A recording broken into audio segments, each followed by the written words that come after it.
Hello दोस्तों, आप सभी का स्वागत है करंट अफेयर्स के आज के सेशन में। और आज है 8 जुलाई। तो चलिए शुरू करते हैं हम लोग आज का करंट अफेयर। तो सबसे पहला क्वेश्चन है, किस संस्थान ने भारत पहल शुरू की है। तो दोस्तों ये शुरू किया गया भारतीय विज्ञान संस्थान बेंगलुरु के द्वारा भारत पहल। और भारत का फुल फॉर्म देख लेते हैं, behavioural health and ageing research for transformation.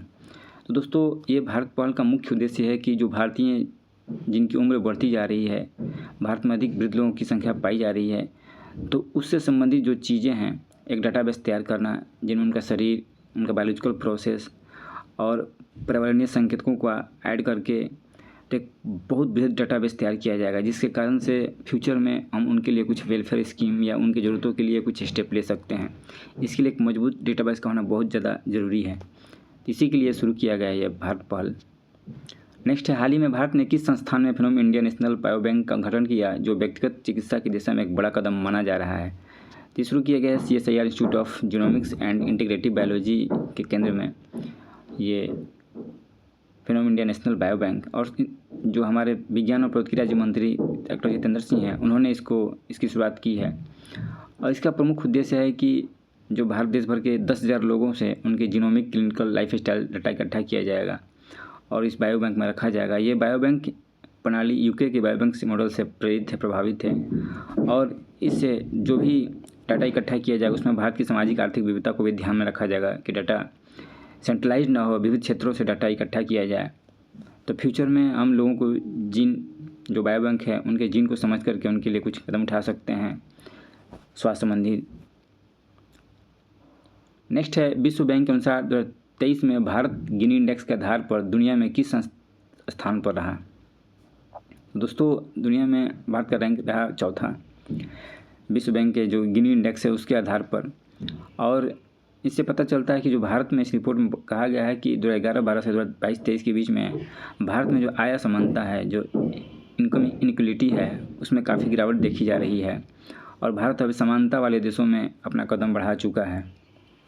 Gini index मुख्य रूप से दोस्तों आय का धन वितरण होता है, उसमें वो उसके लिए मापा जाता है। इसमें 0 से लेकर 100 तक एक नंबरिंग होता है, इंडेक्स होता है, जहाँ 0 के लिए पूर्ण समानता यानी एब्सोल्यूट इक्वलिटी को दर्शाया जाता है और 100 का अर्थ है कुल असमानता। तो भारत का गिनी स्कोर जो है 25.5 है 2023 में, और यह मध्यम असमानता वाली श्रेणी में इसको रखा गया है। और इससे ऊपर स्लोवाकिया, स्लोवेनिया, बेलारूस जैसे देश हैं, इनका रैंकिंग बेहतर है। भारत जो है चीन, अमेरिका और यूनाइटेड किंगडम से बेहतर किया है। नेक्स्ट क्वेश्चन है, हाल ही में तमिलनाडु चावल अनुसंधान संस्थान अदुथुराई द्वारा निम्नलिखित में से कौन सी 2 नई लघु अवधि की चावल किस्में विकसित की गई हैं।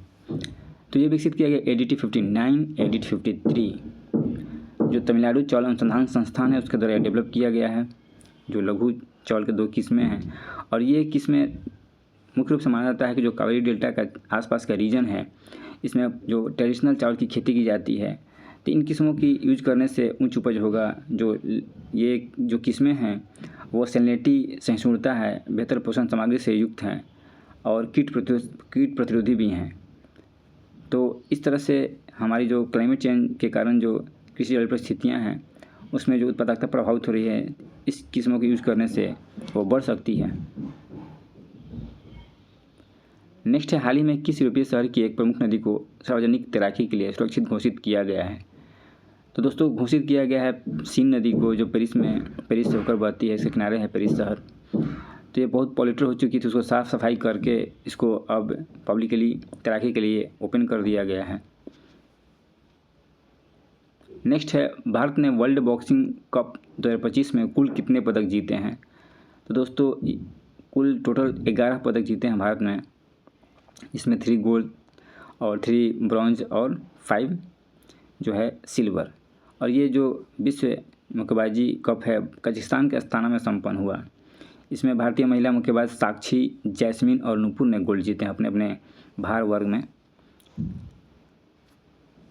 और विश्व मुक्केबाजी जो है कजाकिस्तान में संपन्न हुआ वो 30 जून से 7 जुलाई के बीच में हुआ। और इसमें 2 बार की विश्व युवा चैंपियन साक्षी, जो इनका पहला इमेज है साक्षी का, तो इसमें उन्होंने 54 किलोग्राम वर्ग में फाइनल में अमेरिकी योसेलिन पेरेज को हराकर प्रतियोगिता में भारत के लिए पहला स्वर्ण पदक जीता। पूछ सकता है किसको हराकर जीता। नेक्स्ट है 6 जुलाई 2025 को प्रधानमंत्री नरेंद्र मोदी को किस देश की राजधानी द्वारा शहर की कुंजी से सम्मानित किया गया है? तो ये अर्जेंटीना के द्वारा सम्मानित किया गया है शहर की कुंजी से प्रधानमंत्री नरेंद्र मोदी को। बिहार से देख लेते हैं, बिहार के विश्वविद्यालयों में कितने नए व्यावसायिक पाठ्यक्रम शुरू किए जा रहे हैं?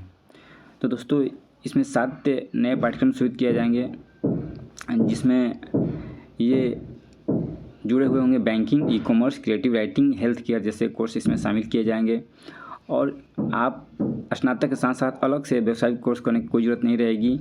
इस कोर्स में 3 साल तक पढ़ाई होगी और चौथे साल विद्यार्थियों को इंटर्नशिप के तहत 15 से 17 हज़ार रुपये प्रति माह भी दिए जाएंगे। तो एक तरह से आपका ट्रेडिशनल कोर्स भी पूरा हो जाएगा, उसके साथ साथ कोई आपको वोकेशनल कोर्स अलग से करने की ज़रूरत नहीं पड़ेगी। व्यावसायिक कोर्स आपको उसी में 1 साल के लिए आपको इंटर्नशिप के दौरान करवा दिया जाएगा और उसमें आपको पैसे भी मिलेंगे 15 से 17 हज़ार रुपये। नेक्स्ट है भारतीय क्रिकेटर आकाशदीप सिंह का गृह नगर कौन सा है? तो सासाराम से बिलोंग करते हैं आकाशदीप सिंह, क्रिकेटर हैं, बॉलर हैं। और भारत इंग्लैंड के बीच में जो अभी टेस्ट सीरीज़ था, दूसरा टेस्ट सीरीज़ में इनका बेहतर प्रदर्शन रहा है। इन्हें कुल 10 विकेट झटके हैं, पहली पारी में 4 और दूसरी पारी में 6 विकेट लेकर के इन्होंने 1986 में चेतन शर्मा के बाद यह कारनामा दिखाया है। तो सासाराम को रहने वाले हैं। तो दोस्तों आज के करंट अफेयर्स में इतना ही। Thank you.